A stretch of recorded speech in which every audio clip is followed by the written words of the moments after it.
Hey, good evening, everybody, and welcome back to AFCC Live, our panel discussion as we review the show The Chosen. Here we have Sister Angela with us tonight, who's going to be joining us. She joined us last week. We had an awesome time.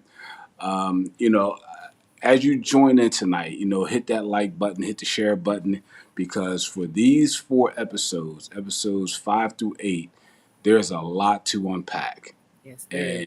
And I'm just excited about our discussion tonight. Sister Angela, how are you tonight? I am doing well, Pastor. How are you? Oh man, I can't be any better. Like I said, I'm excited about this discussion tonight because there's just a lot that's going on here in these episodes. I'm just trying to make sure. There we go. I had to pull up my phone too, make sure we are live and in living color. Amen. And then we're also going to be joined later by my daughter. She's actually on her way home. So, episode 5. Let's just go ahead and get into it. Episode 5. What do you? There's so much, but There is. Let's start with Nicodemus, because Nicodemus, he wants to understand the miracle that took place with Mary. Like he's seeing her now. He's seen her in the marketplace, and now he's like really blown away by the fact that she is demon free. She is just blown away by that. So like let's talk about that for a minute. Um, what did you see as far as he was concerned? Because now he's going to John the Baptist. Like he wants to meet. Like somebody has to explain this to me of what I witnessed. So he goes to see John the Baptist while he's in prison. Let's talk about that interaction. What did you think about their interaction? Well, it was interesting because they were both combative. Nicodemus didn't fully understand what John the Baptist was trying to say. John the Baptist was kind of talking in riddles in so many ways. And so they were both getting frustrated with each other. And I think in the end, though, especially once Nicodemus ran into, I want to say, the caravan of Jesus and his other people that he kind of understood. But at Hmm. first, they were just really combative. They were like butting heads. Well, if you look at it from John the Baptist's perspective, he's thinking it was the Pharisees that had like you're the reason why I'm locked up.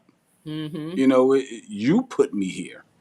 So, and then Nicodemus had to tell him, like, hey, you're in a Roman prison, because Nicodemus didn't know who it was until later. And we'll get into that in one of the later episodes. He didn't find out who actually had John imprisoned, Okay. because it wasn't the Romans.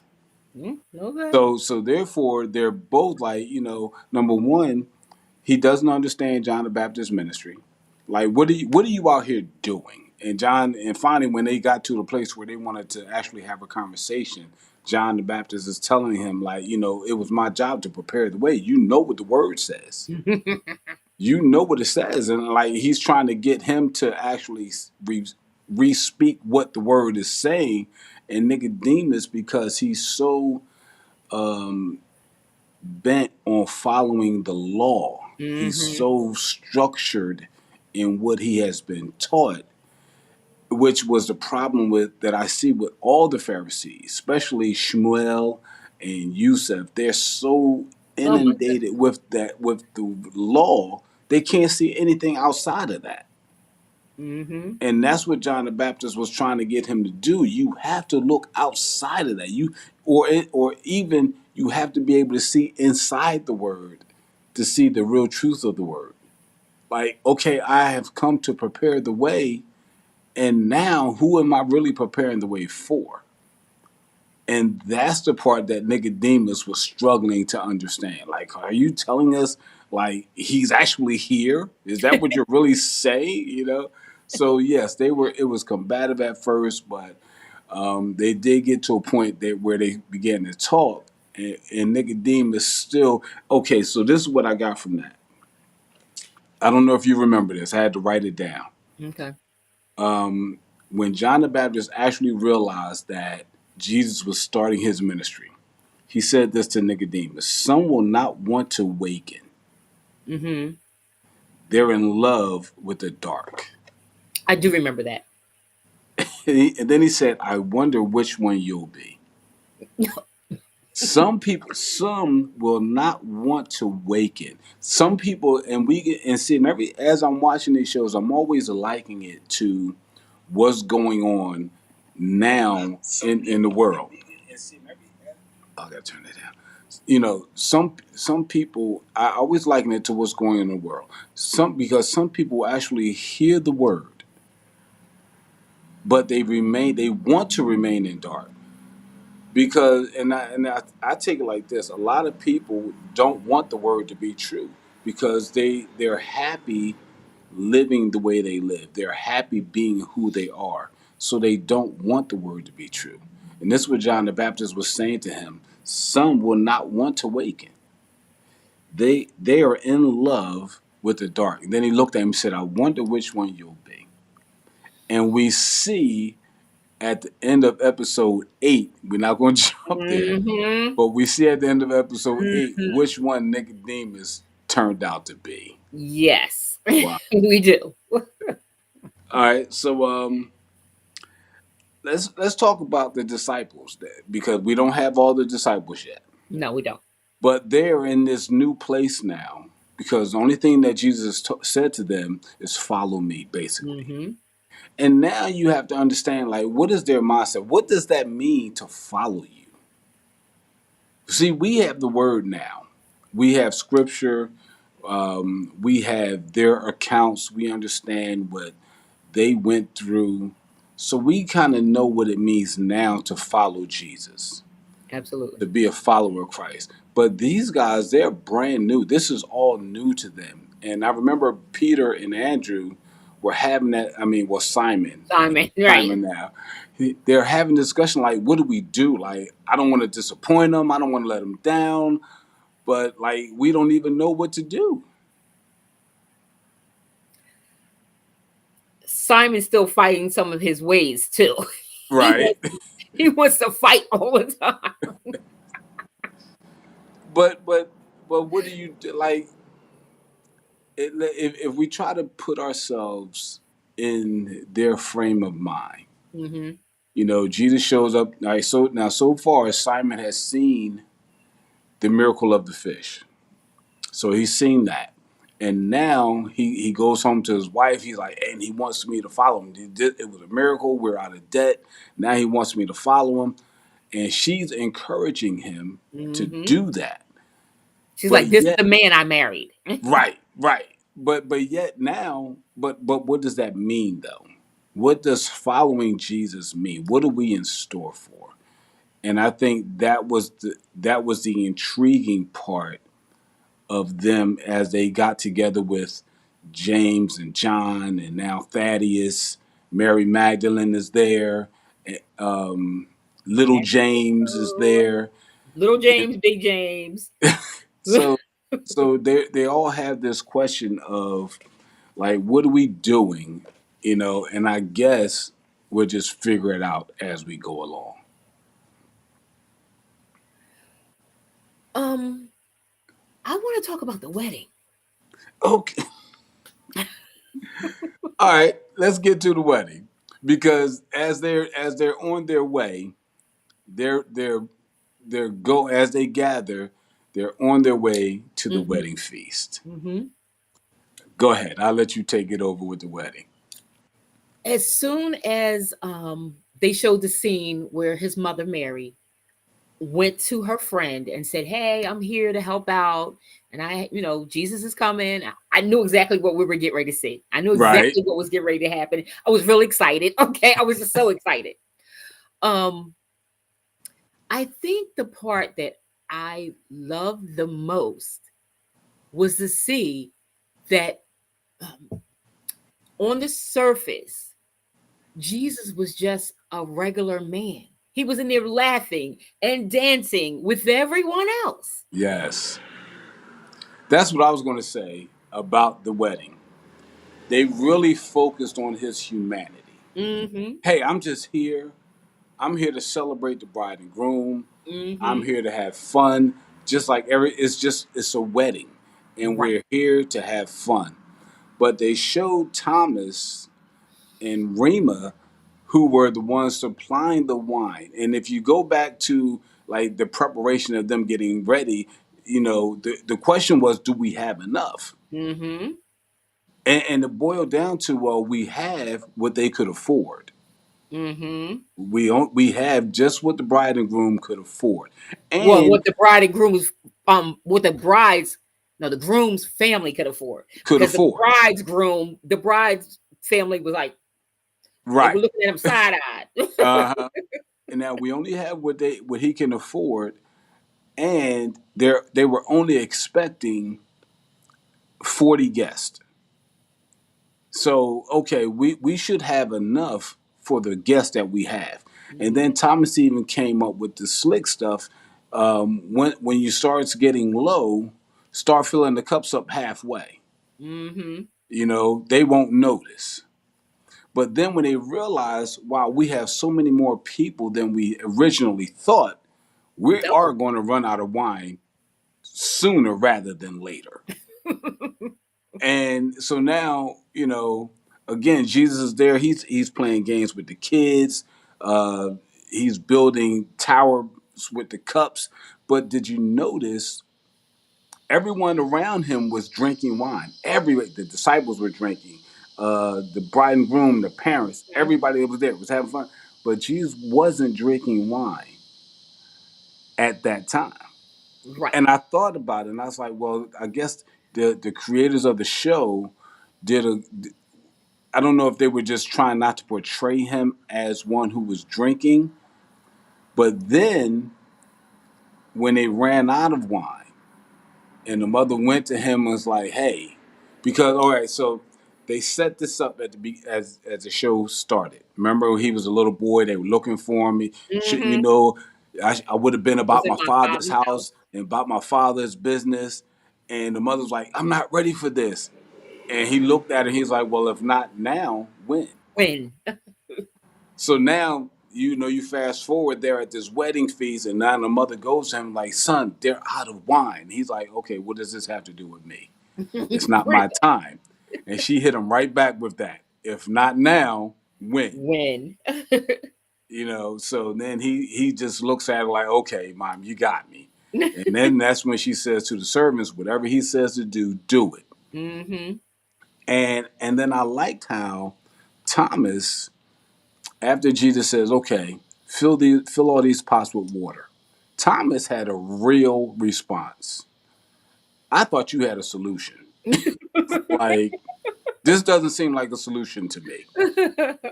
And then if you think about it, he's basically saying like, this is foolishness. Like, That's what he was saying. your mother led me to believe you had a solution to our problem. They want wine, not water.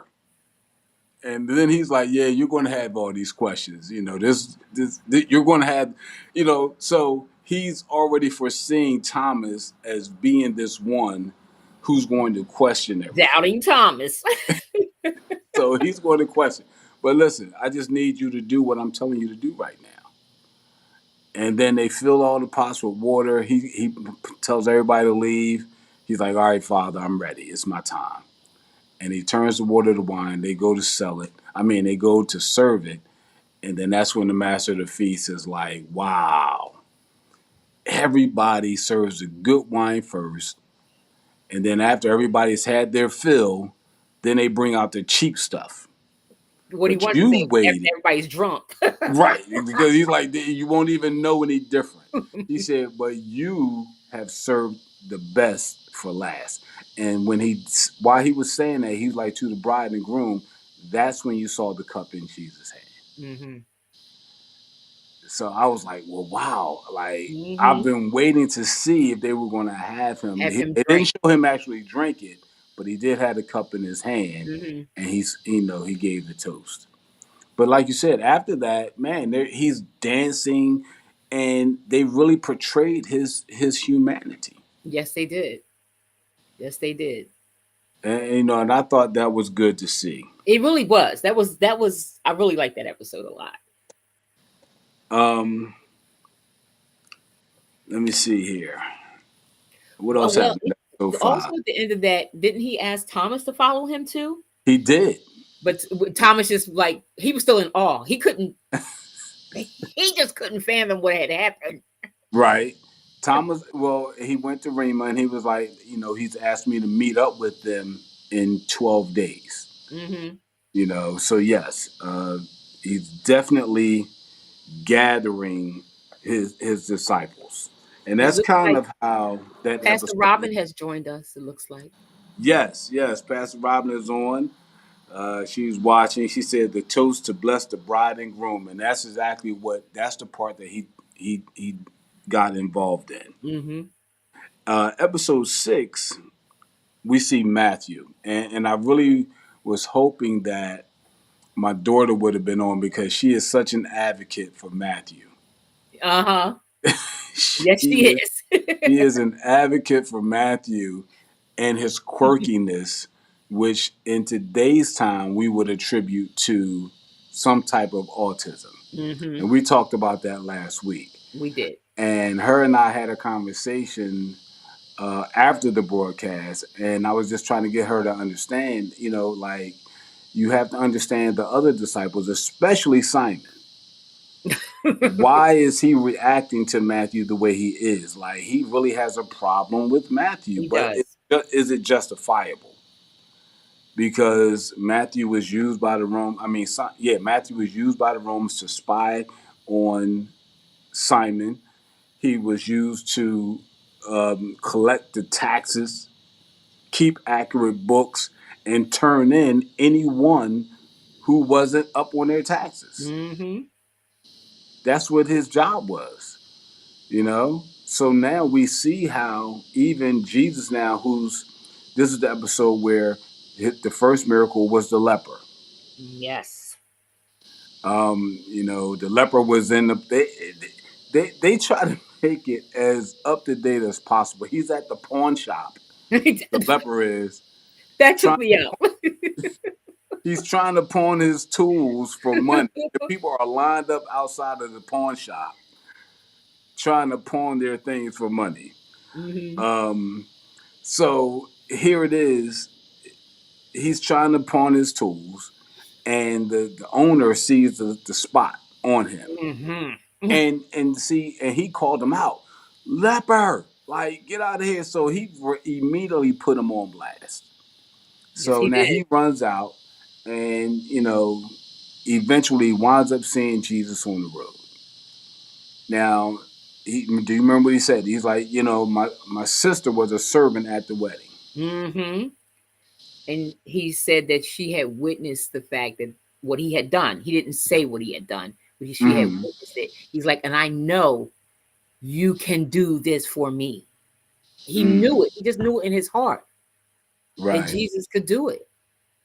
If you're willing. I think that's what he said. Yes. He said, if you're willing, you can make me clean. Yes. And you remember when he first came out, everybody else was like, "Oh no, cover your mouth, don't breathe this air, stay back."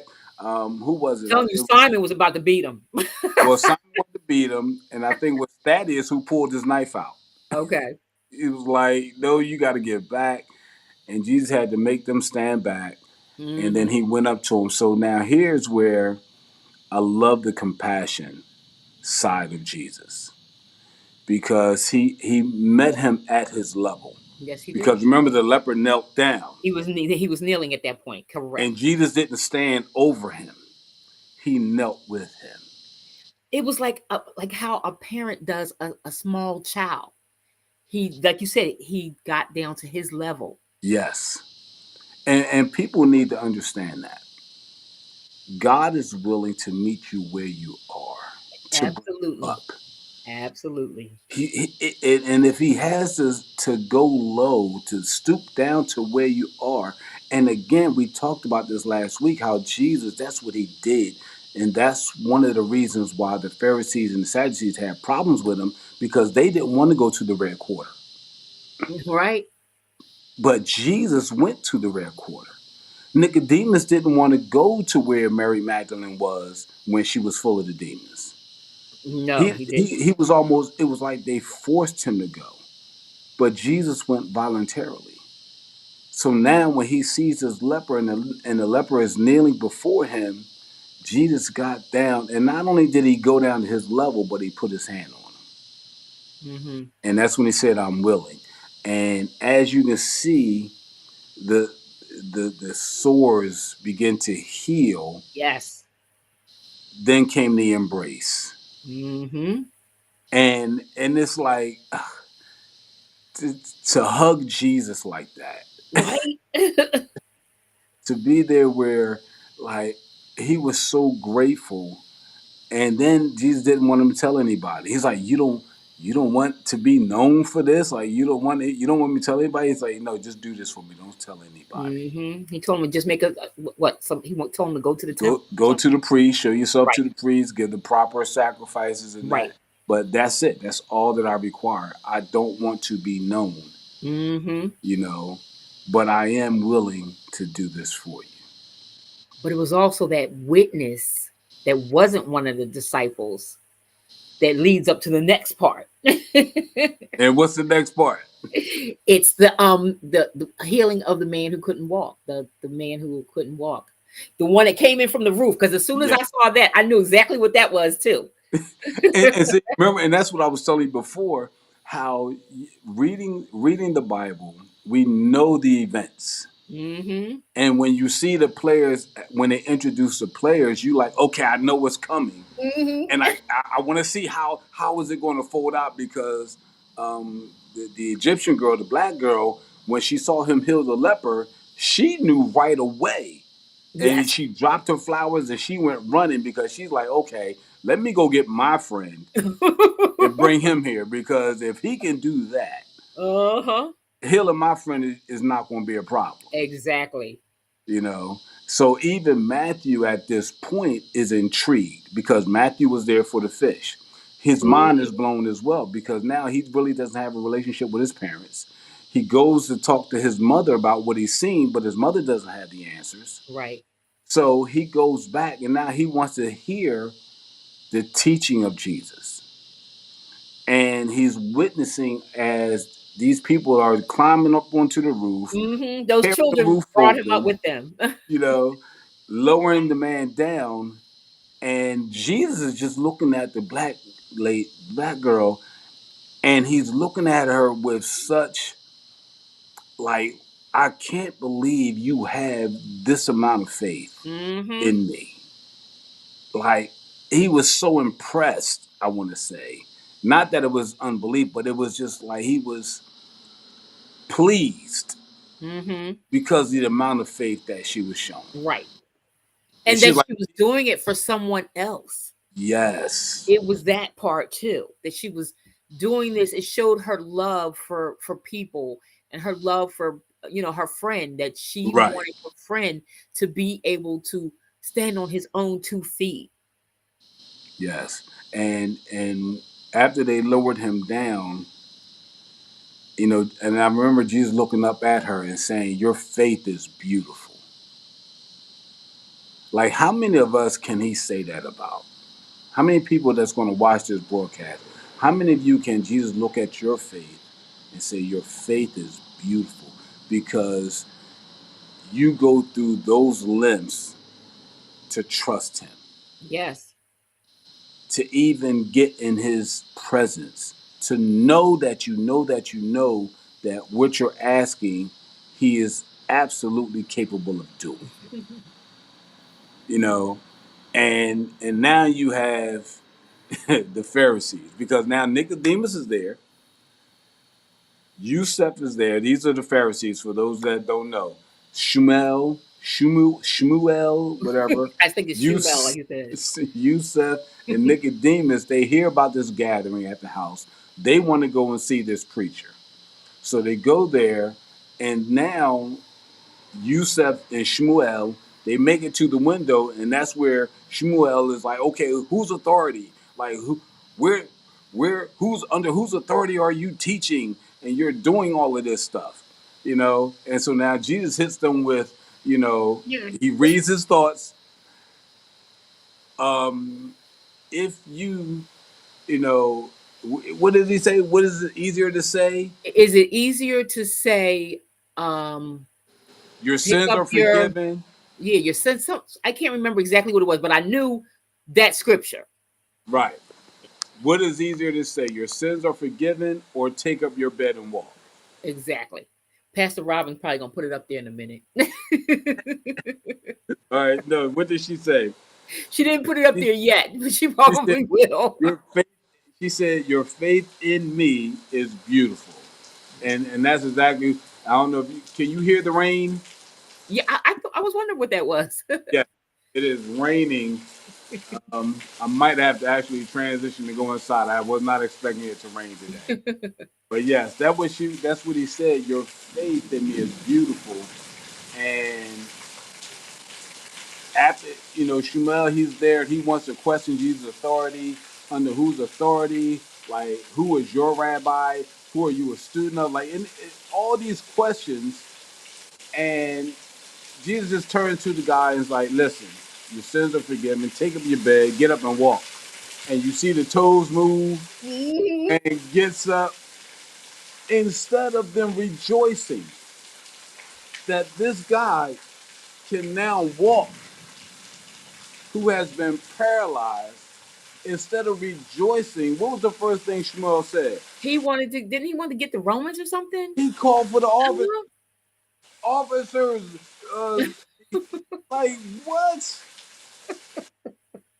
And, and see, when I tell you, even at this stage, he is working my nerves Tell because me again, about it. they're so rooted in just the law aspect. And It, customs and all that. yes, the traditions. He didn't even appreciate what was just done for this man. Absolutely, he did not. That took a back seat. And the only thing he wanted to do was get Jesus in trouble. That was it. But now Nicodemus is standing there, and the guy walks past him.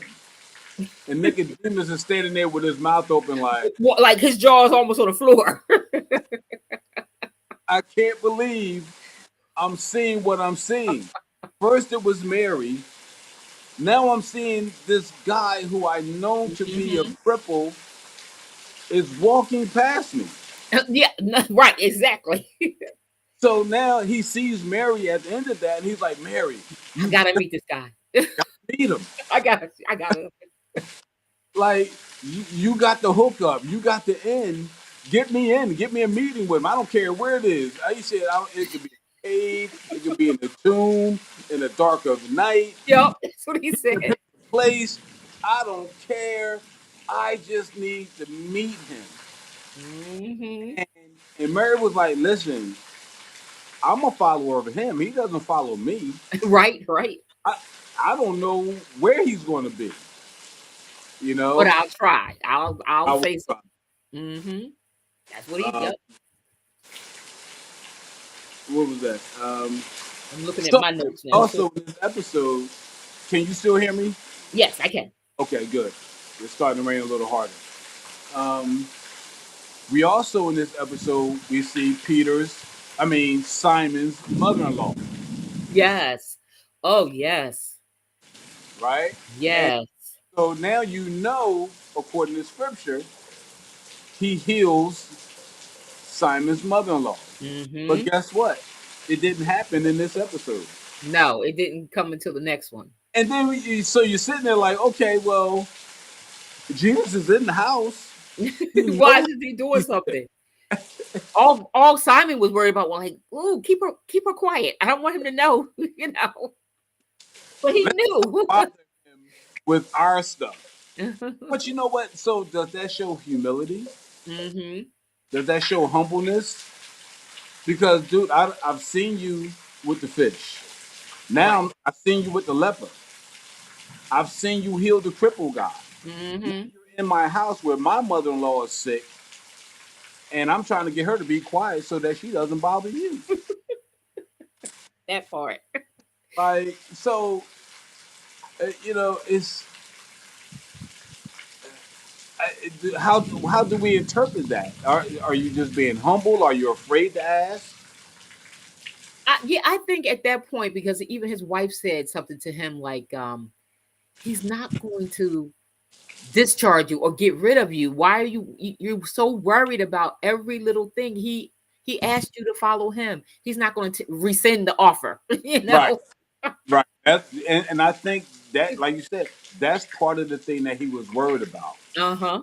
Okay, if I trouble him about my personal problems, Right.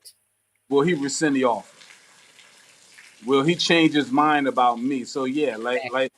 like the mother-in-law, she's in the room and she's coughing, and he's like, can you keep her quiet? And he's like, I can't. His wife said, I can't stop her from coughing. You know? But also in this episode, um, we see the interaction after all this is done.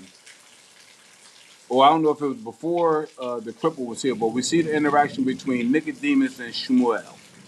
Because now Nicodemus Yeah. finds out that it was actually Shmuel who had John the Baptist arrested. Right. And Shmuel got in trouble by their overall leader. Like,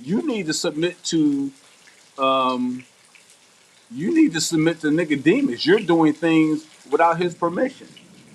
I think Simon was grappling with the miracles and their implications by him trying to maintain silence. And man, you know what? Pastor Robin, can I just bring you on camera? Exactly. Let me send her the invite because she's doing a lot of talking. So y'all bear with me. I'm going to send her the. Ooh. Yeah, that thunder's loud out here. Now we just lost your Yeah, I video. know. I'm sending Okay, Pastor. because you're trying to get. Wait, she said no. She's not going to join. I'm gonna send it to her anyway. All right, there she go. All right, I should be back. She's like, nah, not gonna happen. You're back. I see you now. Okay. All right, there I am. Okay. All right. Not gonna. Okay. Well, we tried. All right. So, but yeah, so we see the interaction between Nicodemus and Shmuel, and Nicodemus is asking him because Shmuel is having a hard time understanding that Hmm. God can do whatever He wants to do. He can show up in human form Hmm. if He wanted to. He can show up as a dog. He can show up as a cat. He can show up as a gorilla. God can do whatever He wants to do. And Shmuel was having a problem with the fact that God doesn't have a body. And he's quoting scriptures. Oh, it says it in Deuteronomy. It says it in Exodus. He doesn't have a body. And John the Baptist is saying, here comes the Son of Man, the Son of God, whose shoes I'm not, worthy to tie. God doesn't wear sandals. And Nicodemus is looking at him like, Hmm. if God did do that, are you willing to put him back in the box? Like, Right. this is the problem that people even have today. This is They true. This is limit very true. they limit the possibility of God because they want to keep God centralized or localized to the capacity of their understanding. You hold God to your capacity of understanding. If you can't see it, if you can't fathom it, then what you'll do is you'll let God stay in the box. All right, I'm gonna have to go inside now Okay. because I don't want to. But we're gonna keep it going. Okay. So, but that's what happens. You see all that rain that's coming down. Oh wow. Yeah, I see it. So, I think even one of the characters, and I can't remember who it was, said, "Well, isn't God at the temple? Like that's the only place they expect him to be was in the temple." right, either in the temple or not coming down from heaven at all. Mm-hmm. Not coming down, not being able to manifest himself Right. in any other capacity except for what they've already believed. Exactly. And that's where that problem came in. And I guess you have to think about it. I mean, I'm not thinking as like the Pharisees are, but I think any person at that point in time um who hadn't witnessed some of the other stuff like from Moses's time and all that kind of stuff would have a hard time fathoming that God was actually walking among us. Mm, I yes. think that's a hard thing to know. We understand it. We know it now because of all the things we've read in the Bible. But back then, I'm sure it was hard for them to fathom that concept. And again, and that just what you said is the point that I've been making is that yes, we can see the stories now. So Mm, we already know what's going to happen because we had the Bible. right. See, they only had the Old Testament. They had the Yep. Torah, so they didn't have anything past Jesus.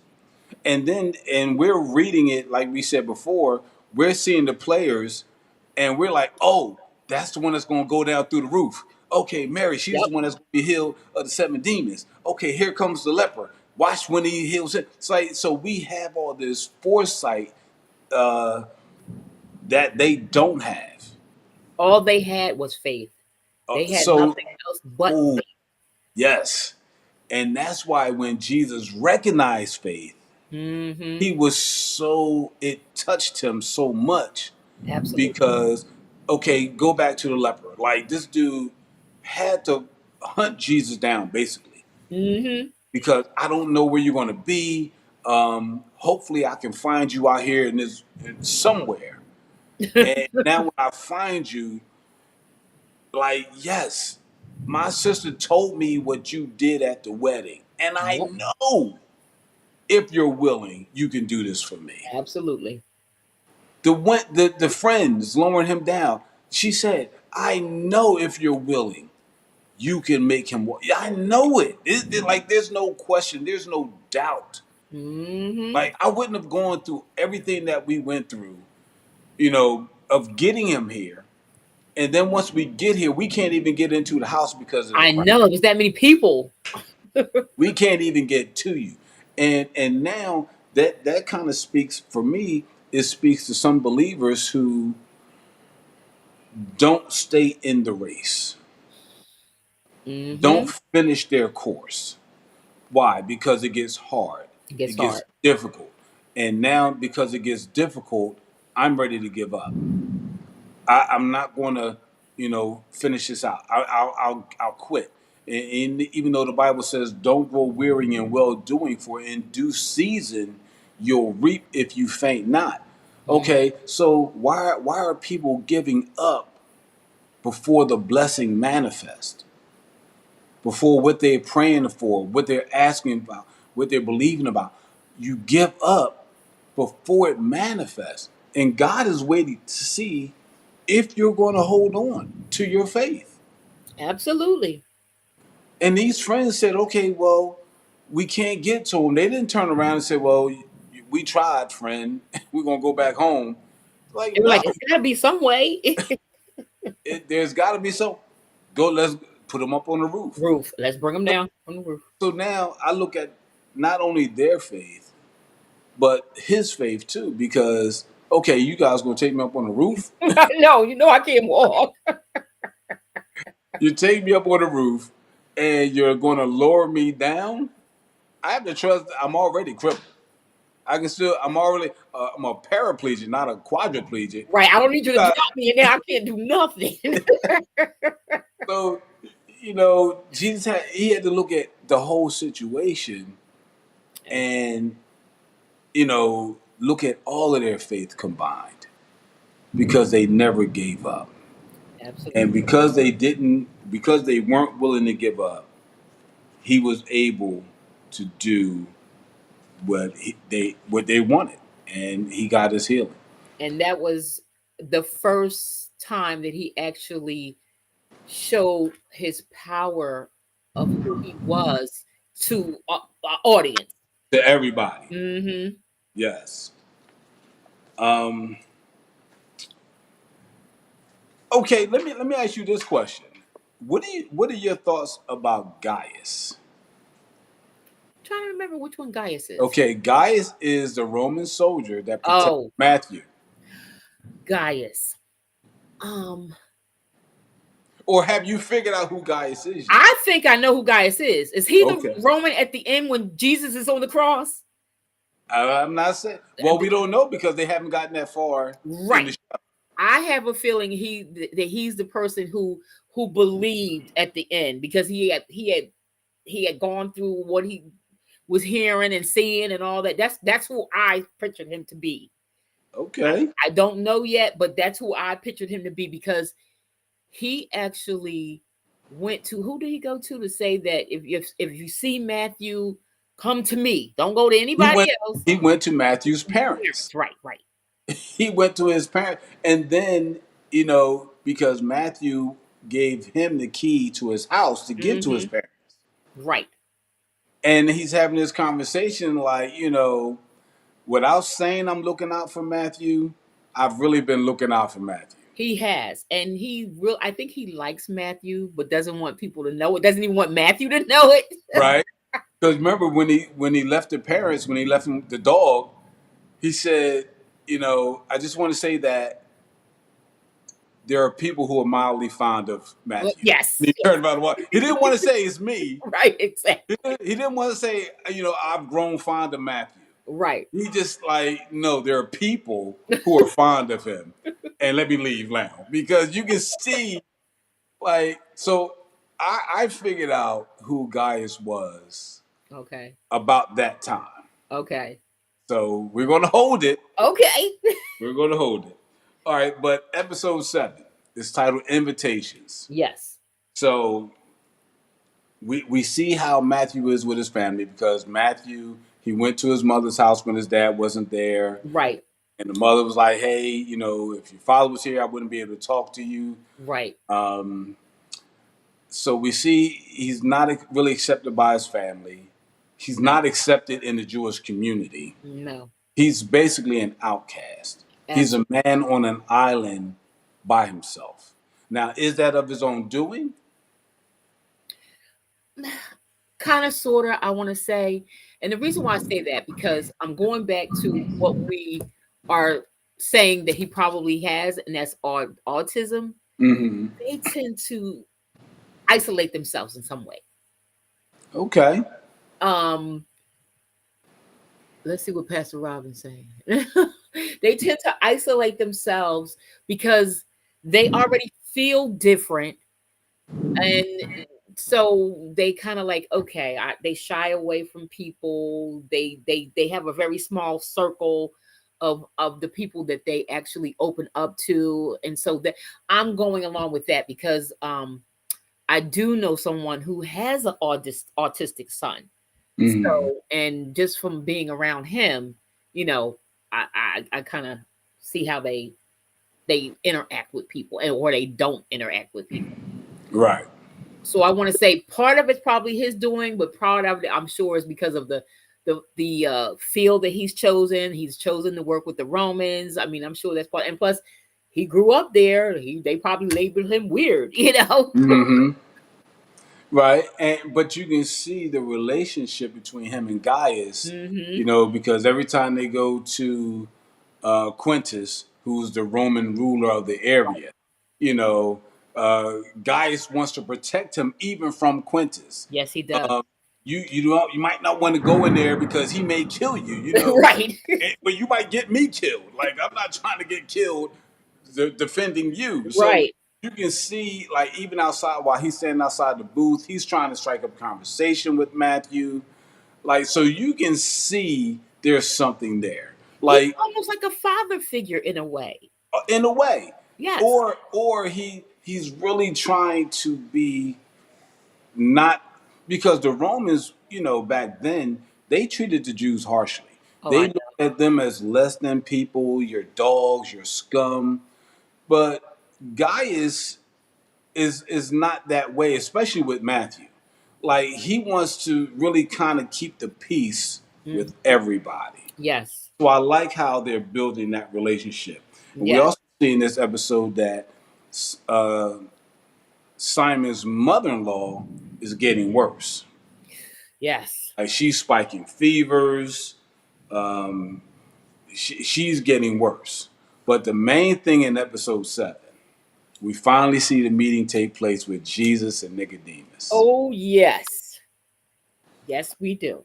What are your thoughts? My thoughts, the thing that stuck out the most was, you want us to be born again? You want me to go back into my mother's womb? What do you say? He said, "My mother's dead." I hope that's not what you're trying to say, because my mother's dead. Yes. He could not understand. And I guess I wouldn't have understood what he was saying either at that Right. time. We know what it is now to be born again. Yes. Right. And so for him, that meeting for him was so special because he was a man brought up in the training and the teachings of the Pharisees, strictly on the law, and but now he's seeing stuff that contradicts everything that he's been taught. And Jesus invites him to go along with him. Yes, he does. And what did he say? You mean give up who I am and what I have? You want me to give that up? And Jesus is like, yeah, you do. You have a lot to give up, but you have so much more to gain. I think if it wasn't for his wife, Nicodemus might have done it. That's my feeling. And I'm not saying she's a bad lady, Right. but I'm just saying, I think if it wasn't for her, because she had already earlier, before they even had the conversation with Jesus, was saying, I want to go home. I want to see Mhm. my grandchildren. I want to see my my children. They just had a new grandchild. Right, exactly. So I think if it wasn't for that situation, I think he would have followed Jesus. In my opinion, that's the way I feel. Because I feel he has good intentions. His heart is in the right place. Anytime he's open to hearing all of these things and wanting to know more, and is thirsty Mhm. for the knowledge from John the Baptist, from Jesus, I think From Mary. from Mary, yes. Yeah, he was even on that rooftop.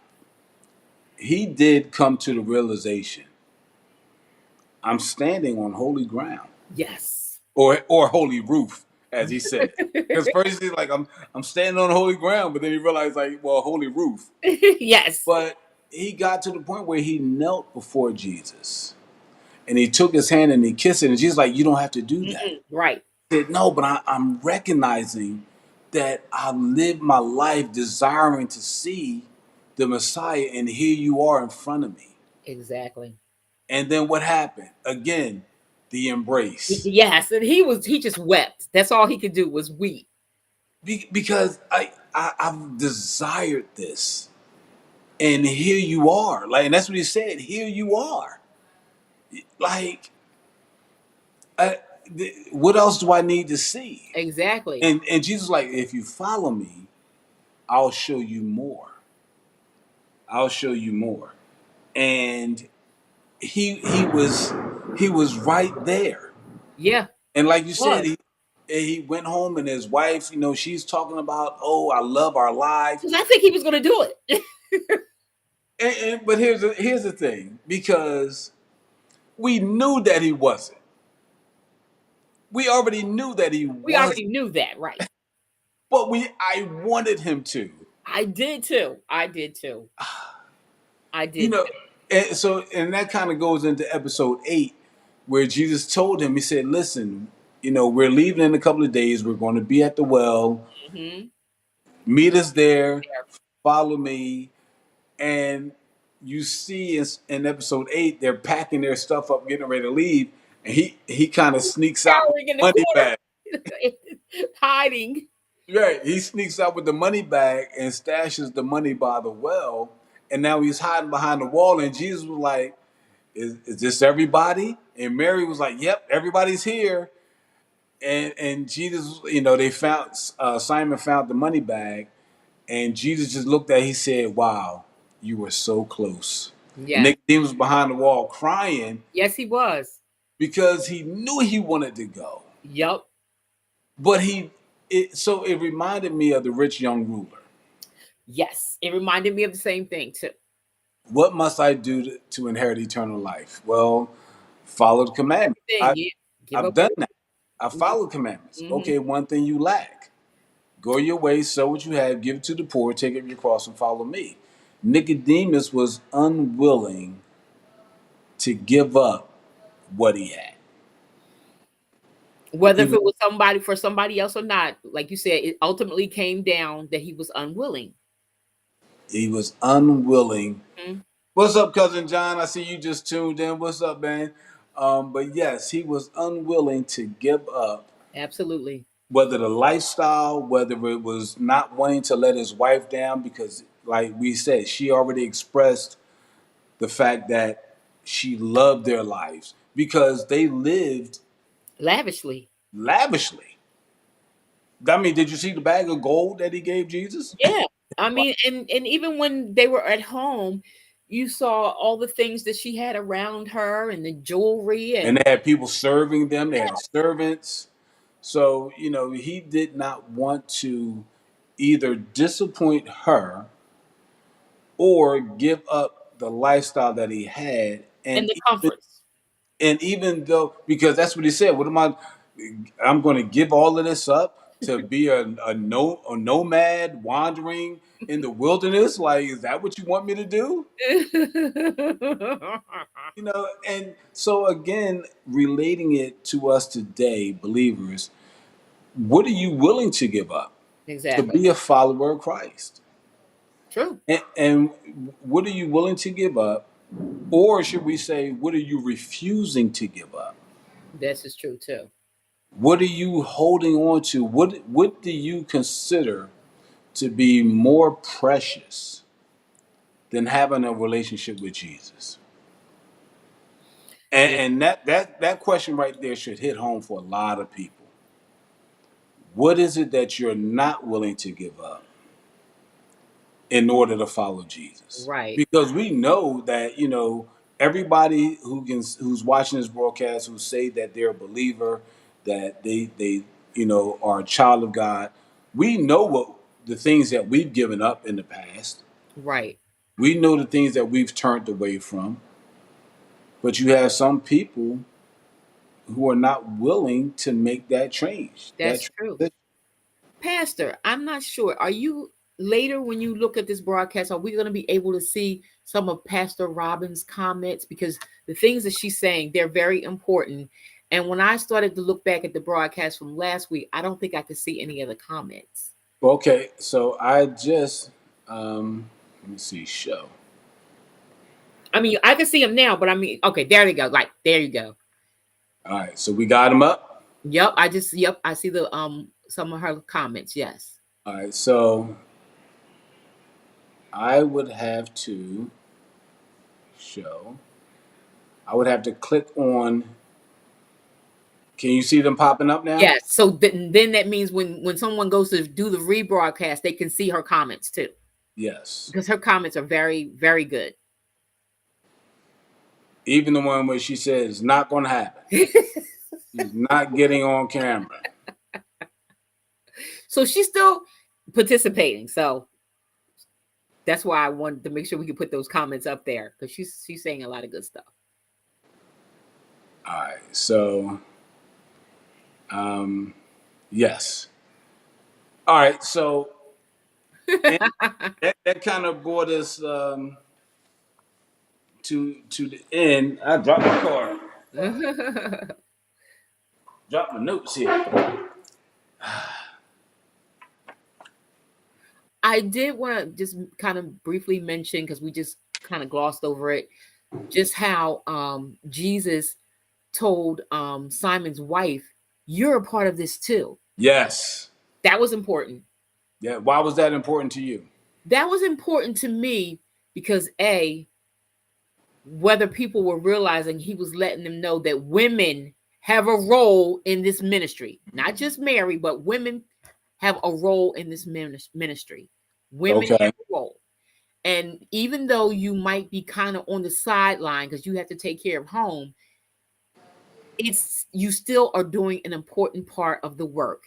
Yes. And because you are doing an important part of the work, and because we know that Simon, because he even said, just normal Simon worries enough. So I don't need him worrying over what's going on here with you and your mother right now. So Right. I'm gonna handle this. You know what I mean? So he was letting her know you're important too. And I And know it's hard for you to not have him here with you, even though you're proud of him and you're happy he's doing this. There's still, you still have some reservations, I'm sure, but I want you to know you are a part of this too, a big part of it. right. So I thought that And was important. and that's good because you don't always have to be. And this should speak to a lot of people too. You don't always have to be on the front line. That's true too. The behind the scenes work is just as important Mm-hmm. as being on the front line. Right. Yes, people who may be on the front line, it may seem that they get more recognition, more acknowledgments, but I need you back here making sure that everything back here is straight so that Simon can do what he needs to do Mm-hmm. out there. Yes. And that was a quote that Jesus told her. Do you think I want to be on the road? He- normal Simon is already a problem. But now you want me to take him out there and he's worried about you, he's worried about his mother-in-law, he's worried like no, I don't need that. So yes, Exactly. I need you to understand you're just as important in this movement as he is. Yep. And she appreciated that. She did. You can see Not like even knowing what he was getting ready to do, but she appreciated just him saying what he said. right. And then then he let it be known like so I'm going to help you out as well. Or let me just ask this question. Are you able to see all of her comments? I'm looking at them on the side, yes, Okay. because they're coming up while we're actually doing the Okay. program. But right, so that's why you'll see me every now and then look over because I'm reading her comments. Right. But and then I see that if I actually wanted to show it on the screen, I could do that Yes. and show it on the screen as well. Hmm. Yes, the more I use this, the more I learn. But so yes, that was good that not just for women who have to know that they have a place, they have a role in the kingdom as well. Absolutely. And even though again, not all women are called to be on the front line because Mary Magdalene, she's on the front line. She is. She is. She everywhere they walk, she's walking. Where they stay, she's there. Like she's not one of the 12 Well, right. disciples. I have a picture that I'm looking at right now. This right in front of me. That's a black artist had done. So of course they're depicting the disciples and Jesus, kind of African American, but not in that like not with real African type features. But Mm. Mary Magdalene is in this picture, and it's the Okay. Last Supper. Mm. Because I would imagine with everything that they're doing, the way they're setting this up right now, Hmm. I can't imagine her not being Not at being there. You're right. because she's there. Now we don't we do see where some of the things that they're introducing in the show is conjecture. Yes. Yes. But it makes sense when you read scriptural reference of Mary. She was there at the crucifixion. Yes, She she was there was. at the tomb. She was there at the cross. Like, why wouldn't she have been at the Last Supper? Exactly. So yes. And then episode 8, they also deal with the woman at the well. Yes. They deal with the woman at the well. Forgot about that. And Oh, I knew what that was. As soon as I saw that well and that woman, I knew exactly who she was too. yes.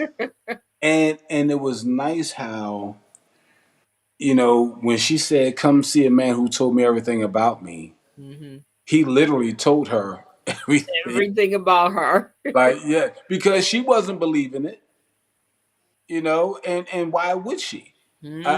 You're a strange man at the well. You're a Jew. I'm a Samaritan. Y'all don't talk to us. Right. You know, the pot's going to be unclean. You look at me as being unclean. He's trying to get her to understand. No, I'm not like everybody else. Why would I Exactly. be here? And it reminded me of the message that I did going after the one Hmm. when he went to the tombs Right. because he told her, he said, "Why else do you think I'm sitting here at this well He came in there the middle of the specifically day? for her. I came here for you." Yep. And she's still like, "No, I'm not buying that." Well, your first husband was this.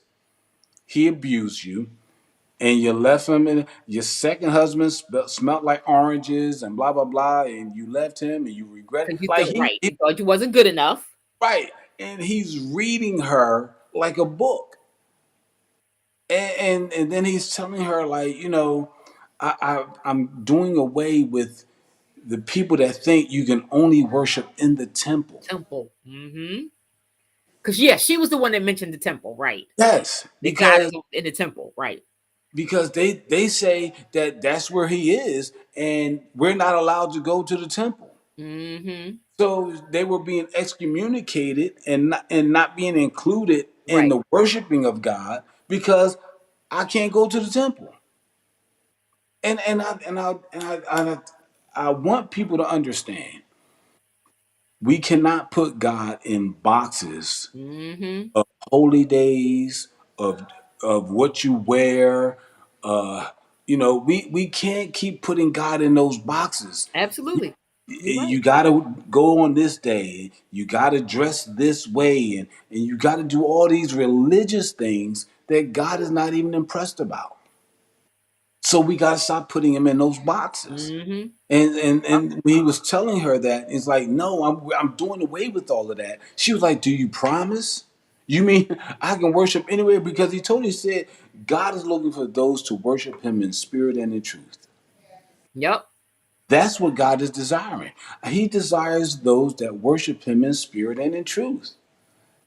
He's not sitting up here talking about, oh, it's got to be on a Saturday, it's got to be Sunday, you know. No, Women got to sit on this side, men on this side, and all that craziness. all that foolishness. But worship him in spirit and in truth. And then when she ran away and the disciples came back and he was like, "Wait a minute, you told her who you were?" He's like, "Yep." So Simon was like, "You mean it's starting? Like we You're can right. tell her He's like, like it's begun. This is because the up to beginning. this point, it was everything was in secret. You know, everything was in secret. So it is now the official start of Hmm. his ministry. Yeah, and that's where they ended season one. Yes. So now we're getting ready to go into season two. Um, I just think the show is powerful.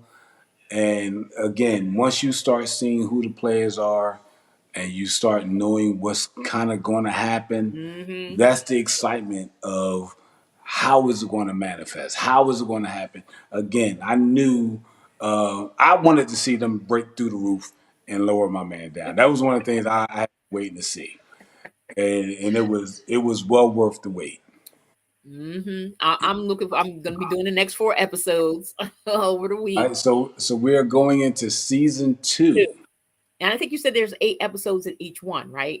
Eight Yeah. episodes each season, 4 seasons right now, Hmm. and they have already started Oh, filming season five. so I don't know if any of your listeners are aware. It's on the CW. The The Chosen Chosen? is Okay. the CW. They're in season 4 right now on the CW.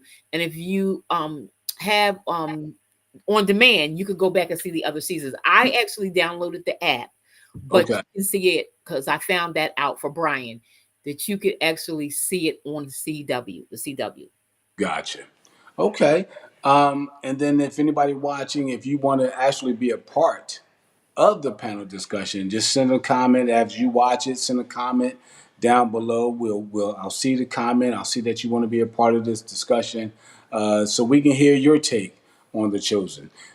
Starting next week, we'll be going through season 2, episodes 1 through 4, and coming from somebody who's watched all 4 seasons, it just gets better. It just gets better, and I find myself really trying to hold back on some of the. I can tell sometimes, Pastor. I'm You trying don't to want hold to back. give it away. Yes, I don't want And, to and give it back. Ariana's not here tonight to tell you, don't give it away. Don't Yes, give it yes. away. So, but yes, if you want to be a part of our discussions, leave a comment down below. I'll send you the link. You can join us next week. But we're only watching episodes 1 through 4 of season 2. So thank you. And I just wanted to put this up real quick just so people can see it. Hey, if you like this and share it, let's get the word out so that people can join us and leave your comments, whatever you have to say. Sister Ange, it's been a pleasure as always. Always. I love these discussions. You know I Yeah, love this time every week. I love it. Thank yes. Thank you for your participation. Thank you for your comments. you for having me. We'll do it again next week. Yes. All right. Have a We'll see blessed you. one.